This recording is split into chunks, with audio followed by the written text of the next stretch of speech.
Selamat malam semua, perkenalkan nama saya Jovan.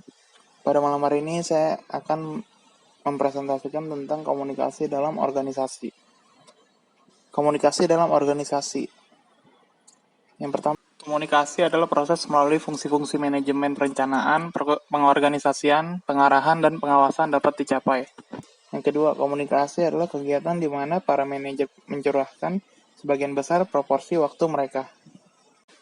Saya juga pernah membaca dari beberapa sumber yang mendapat kesimpulan bahwa komunikasi organisasi merupakan sebuah proses yang terjadi dalam suatu organisasi berupa penyampaian, penerimaan, serta pertukaran informasi dan pesan yang dilakukan untuk mencapai suatu tujuan tertentu yang sudah ditetapkan oleh bersama anggota serta pemimpin organisasi.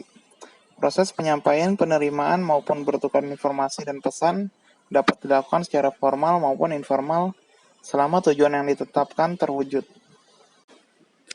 Selanjutnya, komunikasi. Proses pemindahan pengertian dalam gagasan atau informasi dari seseorang ke orang lain. Dan proses dengan mana orang-orang bermaksud memberikan pengertian melalui pengiriman berita secara simbolis dapat menghubungkan para anggota berbagai satuan organisasi yang berbeda dan bidang yang berbeda pula, sehingga sering disebut rantai pertukaran informasi. Dan definisi komunikasi itu adalah suatu proses penyampaian informasi, pesan, ide, gagasan dari satu pihak kepada pihak lain. Pada umumnya, komunikasi dilakukan secara lisan atau verbal yang dapat dimengerti oleh kedua belah pihak. Apabila tidak ada bahasa verbal yang dapat dimengerti oleh keduanya, komunikasi masih dapat dilakukan dengan menggunakan gestur tubuh, yaitu menunjukkan sikap tertentu. Misalnya tersenyum, menggelengkan kepala, mengangkat bahu. Cara seperti ini disebut dengan komunikasi nonverbal. Selanjutnya, proses komunikasi. Yang pertama adalah model komunikasi antar pribadi, yaitu proses komunikasi sederhana. Contohnya dari pengirim menjadi berita dan diterima oleh penerima.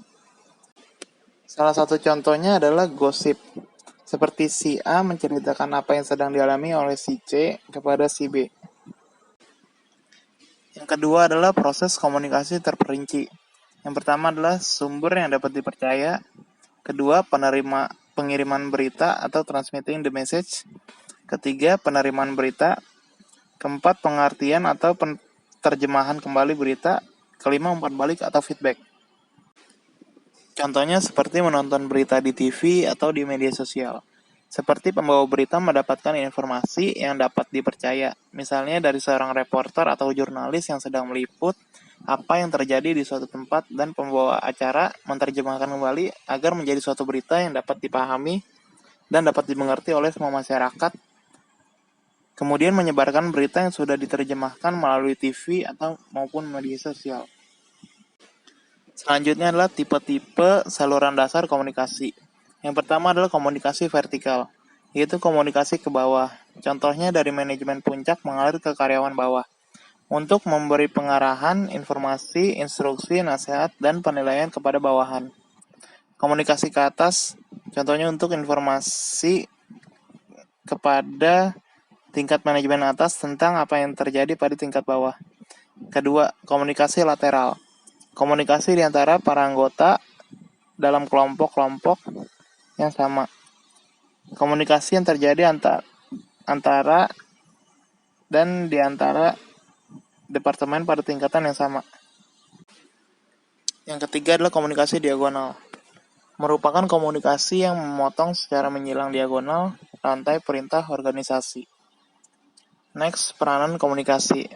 Yang pertama itu pemuasan kebutuhan manusiawi seperti kebutuhan untuk berhubungan dengan orang lain. Contohnya, ngobrol dengan teman, keluarga, dan tetangga. Yang kedua adalah perawanan terhadap pengaruh-pengaruh yang monoton atau membosankan.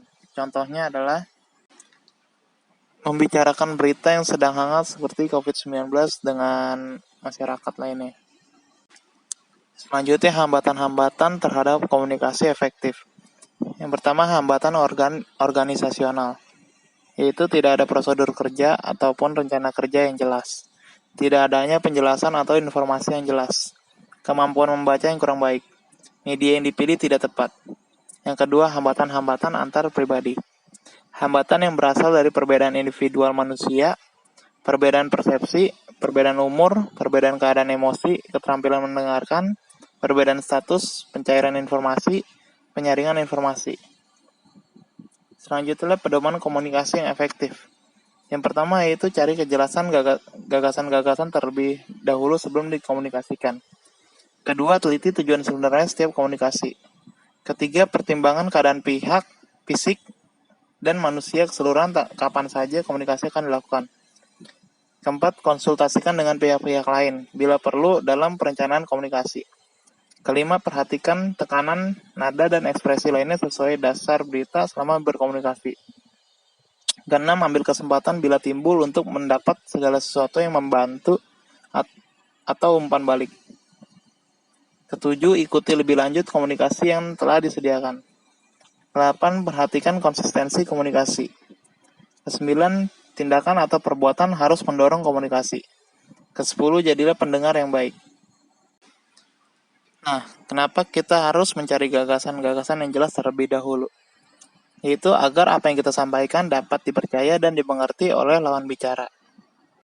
Dan mengapa harus mempertimbangkan keadaan fisik dan manusia keseluruhan kapan saja komunikasi akan dilakukan? Karena kita harus tahu kapan kita harus melakukan komunikasi dengan lawan bicara.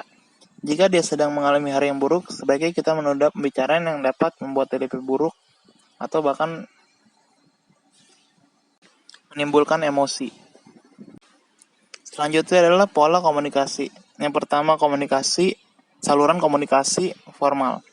Yang A adalah komunikasi dari atas ke bawah atau top down or downward. Umumnya terkait dengan tanggung jawab dan wewenang seseorang dalam suatu organisasi. Yang B, komunikasi dari bawah ke atas atau bottom up or upward. Partisipasi bawahan dalam proses pengambilan keputusan akan sangat membantu pencapaian tujuan organisasi. Yang C, komunikasi horizontal. Komunikasi yang terjadi antara bagian-bagian yang memiliki posisi sejajar atau sederajat dalam suatu organisasi. Yang D, komunikasi diagonal. Melibatkan komunikasi antara dua tingkat level organisasi yang berbeda. Di slide selanjutnya saya akan memberikan contoh komunikasi ke atas. Nah, sebelum saya memberikan contoh, saya akan memberikan pengertian terlebih dahulu. Komunikasi ke atas atau upward communication adalah penyampaian informasi dari bawahan ke atasan. Biasanya hal ini terjadi saat karyawan kita ingin menyampaikan usulan, ide, keluhan, pengaduan, laporan. Apa yang disampaikan oleh anak buah kita ini bisa jadi sebuah informasi yang penting guna pengambilan kita sebagai atasan. Namun kita tetap perlu mencermati dan memvalidasinya kembali. Tentunya pencatatan data bisa menjadi bahan perbandingannya. Arah komunikasi demikian harus tetap hidup guna perputaran informasi, khususnya bagi Anda para atasan yang tidak terjun langsung ke ranah operasional. Fungsi arus komunikasi dari bawah ke atas ini adalah yang A, penyampaian informasi tentang pekerjaan ataupun tugas yang sudah dilaksanakan. Yang B, penyampaian informasi tentang persoalan-persoalan pekerjaan ataupun tugas yang tidak dapat diselesaikan oleh bawahan. Yang tiga adalah penyampaian saran-saran perbaikan dari bawahan. Dan penyampaian keluhan dari bawahan tentang dirinya sendiri maupun pekerjaannya.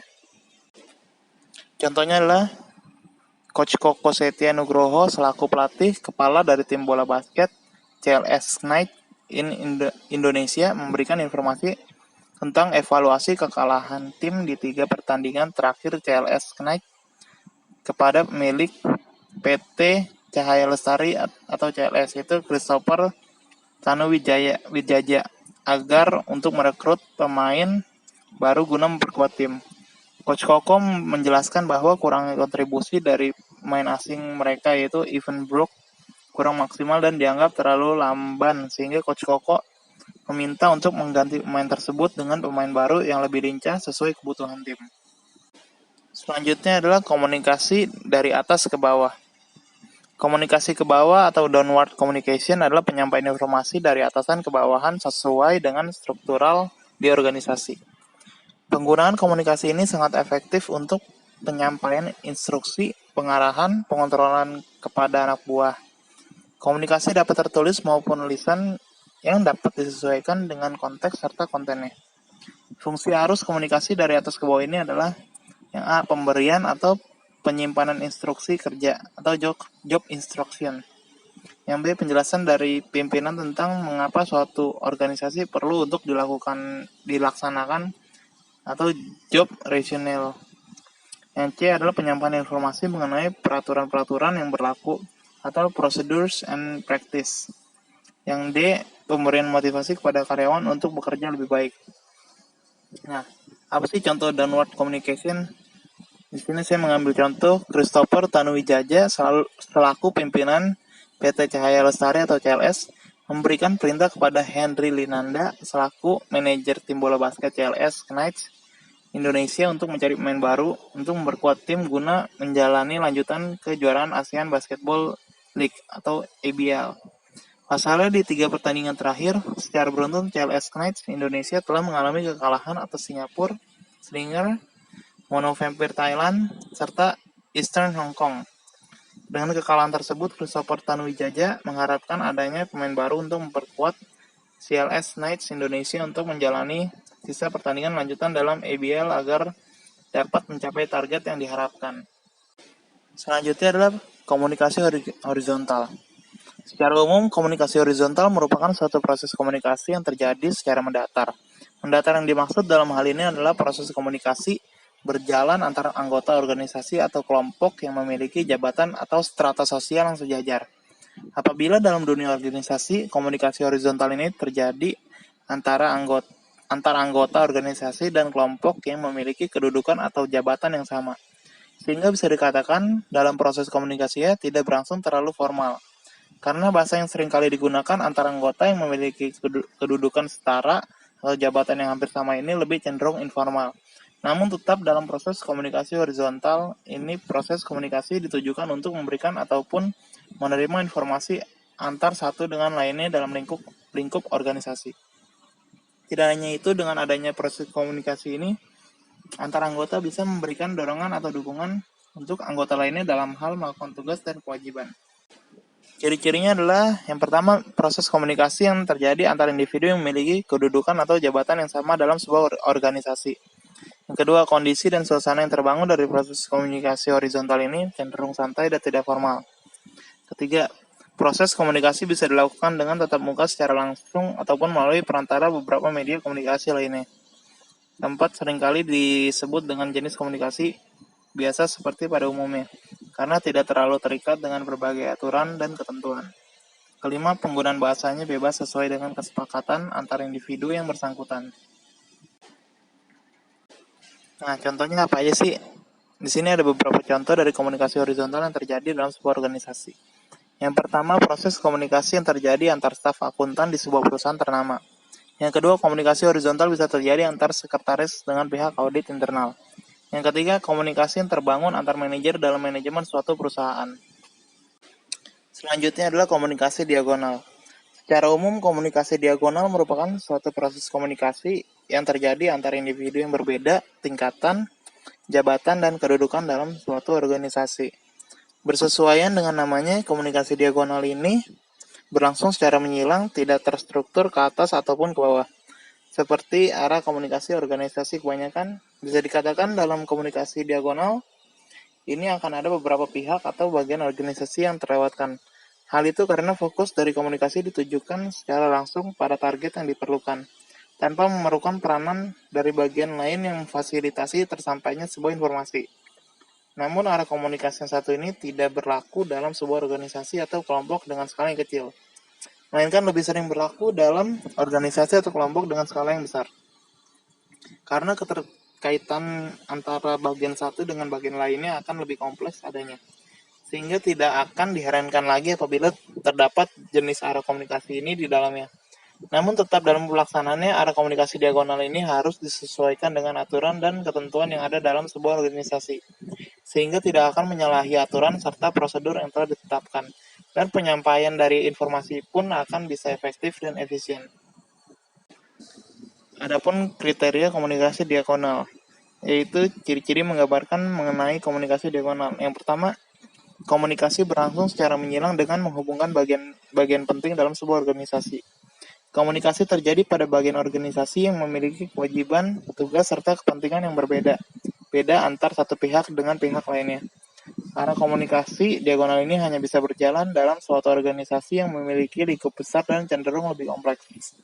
Salah satu arah komunikasi yang memotong secara menyilang rantai perintah dan prosedur yang ada dalam suatu organisasi dan terjadi pada organisasi yang memiliki struktur keanggotaan yang sangat luas.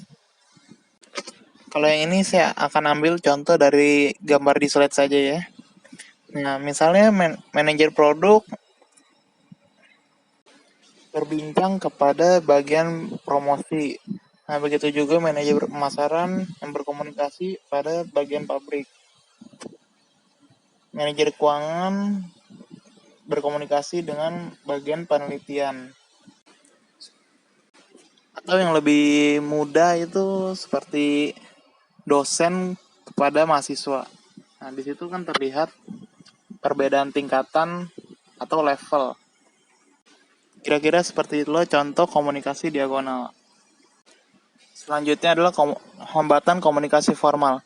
Jika dilihat dari sudut pandang individual atau perseorangan, akan membuat frustasi, karena banyak jalur yang harus dilalui untuk dapat berkomunikasi secara langsung dengan manajer puncak. Jika dipandang dari sudut pandang perusahaan, kemungkinan munculnya distorsi atau gangguan penyampaian informasi ke level yang lebih tinggi. Selanjutnya adalah komunikasi informal. Dalam jaringan komunikasi informal, orang-orang yang ada dalam suatu organisasi, jenjang hierarki, pangkat, dan kedudukan atau jabatan dapat berkomunikasi secara leluasa. Nah, di slide selanjutnya ini ada jaringan komunikasi informal. Jaringan komunikasi informal adalah proses penyampaian informasi yang cenderung berisikan laporan rahasia yang tidak mengalir melalui saluran perusahaan yang formal atau seperti pada umumnya. Komunikasi informal dapat diartikan juga desas-desus, grapevine, selentingan, gosip, serta kabar angin di mana mempunyai sumber yang rahasia dan bukan perintah atau informasi dari atasan. Konten informasi pada komunikasi ini lebih bersifat rahasia dan cenderung ditutup-tutupi keberadaannya karena pesan yang disampaikan belum dapat dipastikan kebenarannya. Sedangkan arus komunikasinya bersifat menyebar secara cepat ke berbagai arah tanpa dapat diduga.